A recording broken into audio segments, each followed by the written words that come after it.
everyone, so my name is Lisa Jett, and today, as promised, I made the Snape video.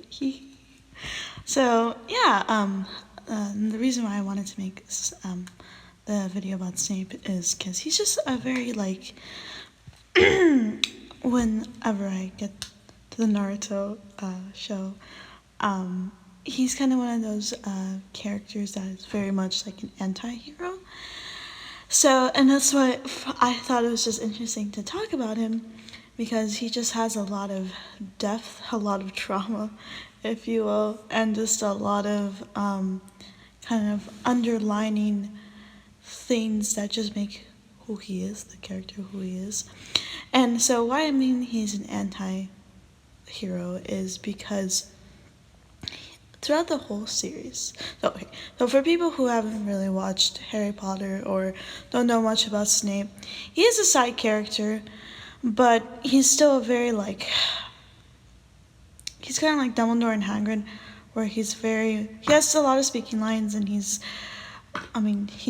kind of second in command, if you will, for Dumbledore. So he kind of knows a lot about the school, and he also knows a lot about Harry, and he's, really loved Harry's mom, and he got betrayed by Harry's dad. And so, yeah, he knows, he's one of those characters that knows a lot about a lot of people, and because of that, that's why he's the anti-hero, which is kind of depressing if you really think about it, but that's just kind of what happened to his character. But yeah, and so because of that, I do feel like he's definitely, let's see, because Snape is definitely a good character for the fact that you can definitely change. It just takes time, and he really did help out, Dumbledore, and he really did help out with the dark magic class, because that class, they kept switching professors because it was just so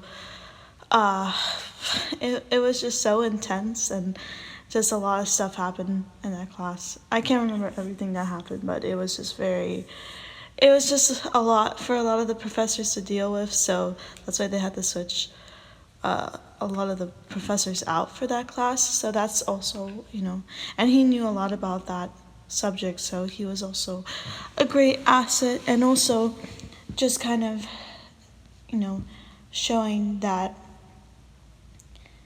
even if you it's a good way of summarizing Snape.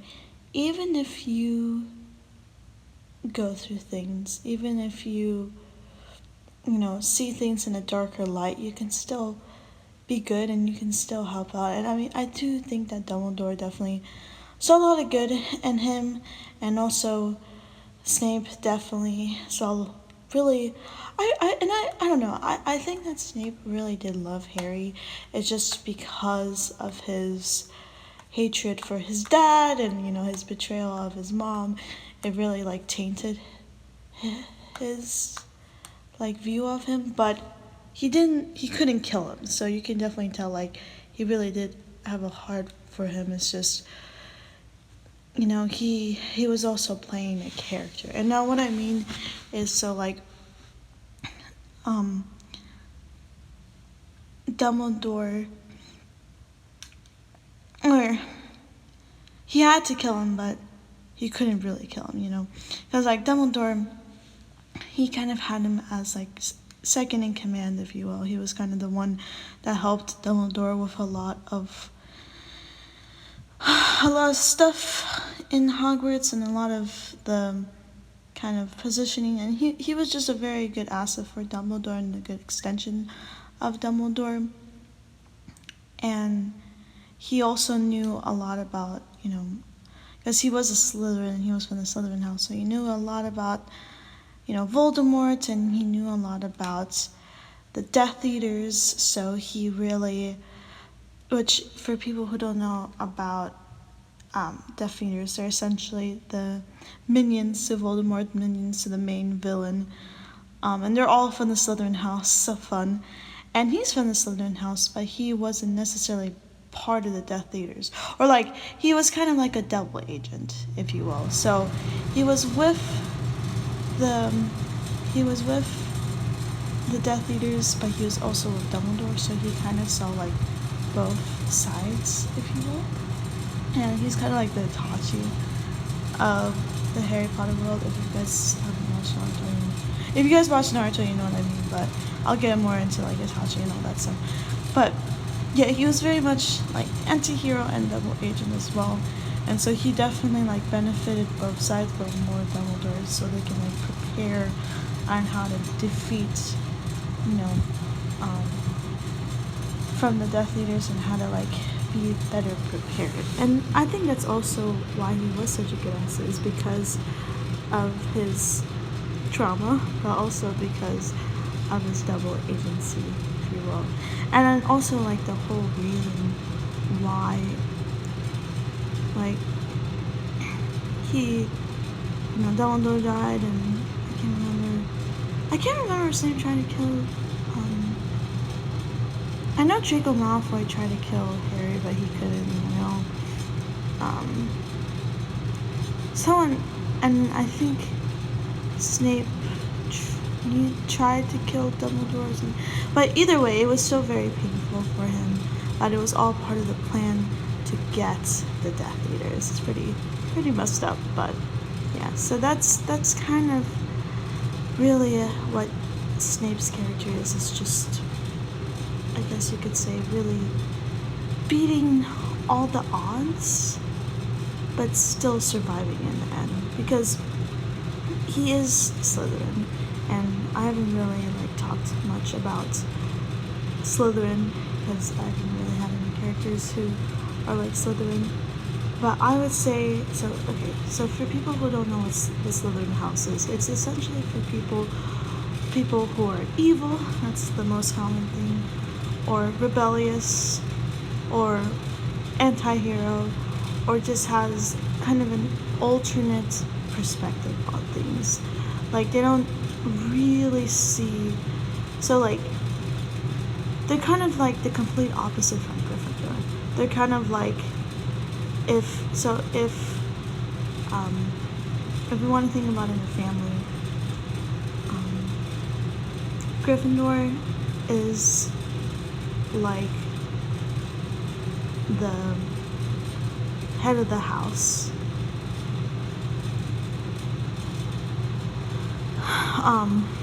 Ravenclaw is the brains.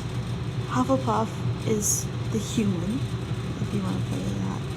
And then Slytherin is almost kind of the revolutionary, and almost kind of like the behind the scenes, if you will. So they're very much like slithery, very in the shadows, if you will. And sorry if I compare Harry Potter a lot to Naruto, actually watched a lot of Naruto. Also, it's just there's a lot of similarities within it. It's not like similarities, but it's more,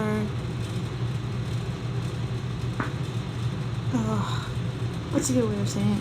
But like, it's a good just comparing, I guess you could say. It's just like to kind of just show you like what I'm trying to say, especially for people who are anime people. So I know there's some people out there on my channel who like anime, so that's everything. And just so I can kind of show kind of more in detail what I'm trying to say. But yeah, and so I don't know. I really, and I mean, to be honest, like Snape, like clearly in his name, is very Slytherin-y, very snaky, which is also their like animal. Like that's their mascot is a snake. So he is very much, and like even when how he talks, and I think that's how that's also how the actor talks in general, but especially the character, like he just sounds like a snake. He just sounds like he's very much he sounds like he's very much like they're like he's kind of like seething with his words, you know. And like not every Slytherin is necessarily bad, but not every Slytherin is good either, you know. Like I don't know, Slytherins, it's weird. It's like they're either the villainous type or they're like in the gray type. They're not necessarily very heroic, but they're also not necessarily very like villainous either. They're very much gray, if you will. And they kind of talk more about the houses too, just so you can kind of, because like the reason why they put people in these houses is because of their personalities. And like how we were talking before, Harry is very much Gryffindor, and not necessarily Slytherin, because like he does speak in Snape tongue, which is like he can literally talk to snakes, which is very interesting. But he's not necessarily Slytherin. He's just very much Gryffindor. And then, you know, Hermione is kind of like Ravenclaw, Gryffindor. And then Luna is, you know, obviously Ravenclaw. And then Ron is Hufflepuff, Gryffindor, or kind of more Gryffindor. And then Hagrid, I would say he's actually more Hufflepuff, for sure. And then Dumbledore, definitely Gryffindor. And then Snape, very much Slytherin. Because Slytherin, because like Snape, he just doesn't really give me the heroic type. Because like, for people, okay, to kind of talk more about his character and to really get more into his character, Gryffindor is about being heroic. Gryffindor is about being mature or emotionally mature and about withstanding odds. That is not Snape. He does withstand all odds, but he doesn't necessarily withstand the odds in a heroic or in like, you know, a pure way. It's more that he does it because he has to. It's almost that, in a way, it's almost like a survival instinct. It's not that he chooses to, it's not that he worked on himself, it's more that he just had to. So, and that's very Slytherin in my opinion. Like Slytherins, they're always thinking about themselves. They don't necessarily think about the people. And that's what a good leader does. Is they think about their people and think about how to help their society and how to grow the society to a better space. But Slytherins not necessarily. They're very much opposite from that. Ravenclaw, they're very curious. They're very intelligent, interesting, kind of with Luna, and don't think about, you know, like if that's right or if that's good. They just try it because it's interesting. Not Slytherin. Because Slytherin, like I was saying before, they're much more rebellious. And like they also do, you know, do things that, you know, not many people might think about or not many people might want to do or think it's, you know, might, you know, they don't really want anyone's like necessarily validation, but it's more because they're not necessarily like with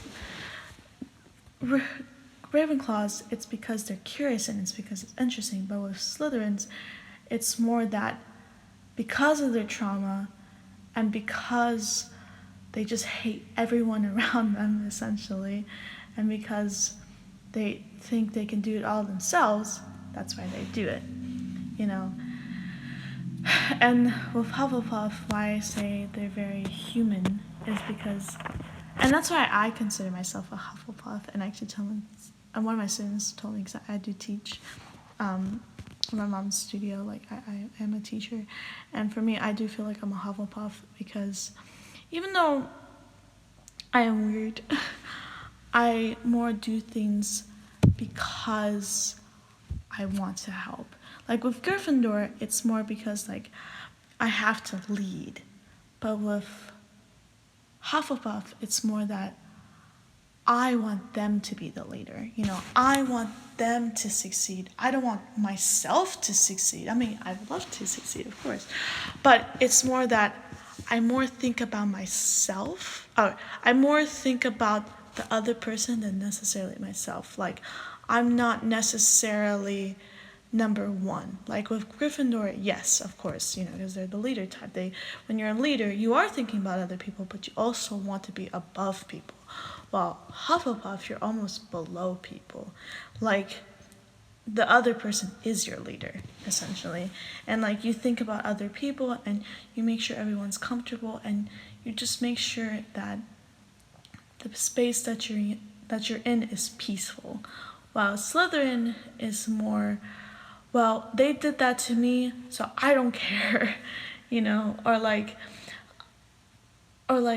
they're doing that thing, so I'm gonna do the opposite, They're just a little like, I mean, and I wouldn't necessarily say like it's completely self-absorbedness or it's completely trauma-induced. A lot of it is. A lot of the Slytherins are like that, but it's more that because they're doing that, because they're acting like that, I'm gonna be the complete opposite because it's cooler that way, Like they just kind of like to go on their own accord. They like to do things that they think is better. Like they don't want to listen to other people. They don't want to raise people up. They don't want to be above people. They just want to be more in the shadows and more working behind the scenes and more, what's a good way of saying, and more masking what they're trying to do. Like they're trying to be more sneaky about stuff that they want to do. Like they're not necessarily for the people. Like some of them are good, and I'm not saying all Slytherins are bad, but I'm saying like they much more think of themselves, of survival, trauma, rebellion, and not necessarily being the leader, not necessarily raising people up, but more being superior, but superior where you don't realize it until the last moment type of thing. It's very just sneaky and venomous a lot of the time. So, and rebellious and, wanting to change what has been placed type of thing. And that's very much Snape, very much his type of aura, his type of just kind of way of thinking. Like he's very much, anti-hero, meaning he's very much like he wants to do good, but his intentions of being good is questionable. And that's the thing about being a Slytherin, is the reason why you like this, the reason why you made these decisions is because it's survival and it's because of harsh circumstances. So yeah, that's my kind of little rundown on Snape and his character and just why he's a Slytherin. And yeah, I hope you like it, and definitely comment down below what you think about him, and you can tell me how wrong I am in the comments down below, but that's just kind of how I think about it. So I hope you like it, and I will see you later. Bye.